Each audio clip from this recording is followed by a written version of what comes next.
I keep mentioning this radial flow filter that I'm using on my basement growout system. This week, I'm going to show you what it is and how it works. That's coming up.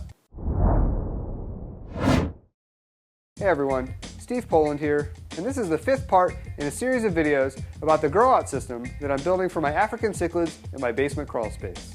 If you missed any of the previous videos, there's a link to a playlist down in the description. One of the coolest things that I learned about when doing research for this project was a concept from aquaponics and aquaculture called a radial flow filter. Now last week, I showed you the solids lifting overflows that pull the waste up and out of the fish tanks. And that waste needs to go somewhere. The typical solution in fish keeping tends to be to pass it through some type of mechanical filter media. That's either in a canister filter, or a hang-on back filter, or a sump.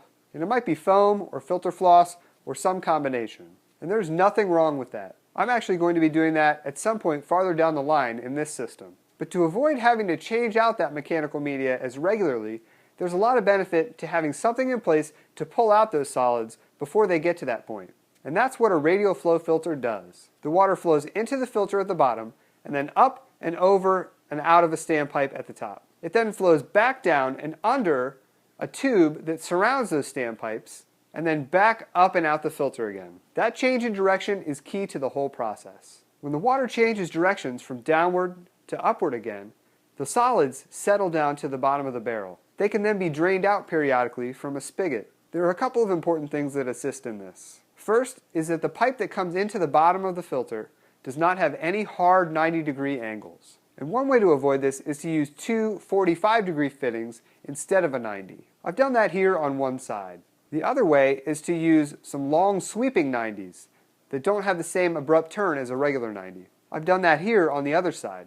I also use long sweeping 90s on the inside of the barrel. This prevents the solids from settling inside of the pipe. The second important consideration when building a radial flow filter is the retention time. If your pump is too large and your flow is too fast, then the water will move through that barrel too quickly. You have to size your pump and your barrel in such a way that the water is in it for long enough for the solids to settle to the bottom. The rule of thumb on this seems to be about 2 minutes, and that's easy to calculate. You just take the size of the filter divided by the flow rate to get the retention time in hours. You just have to make sure you're using the same unit of measurement for both. So gallons to gallons per hour, or liters to liters per hour. In my case, I've got a 45-gallon barrel, but it will probably only be filled to around the 40-gallon mark. Then my pump will be flowing around 1,000 gallons per hour. That gives me a retention time of 0.04 hours. Multiply that by 60, and I get my retention time of 2 minutes and 24 seconds. And that will work out just fine. I could even go as high as 1,200 gallons per hour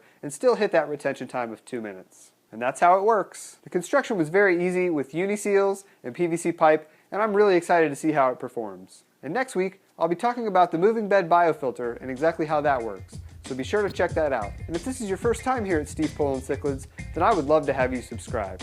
Because each week, I bring you a new video sharing my experiences in the aquarium hobby.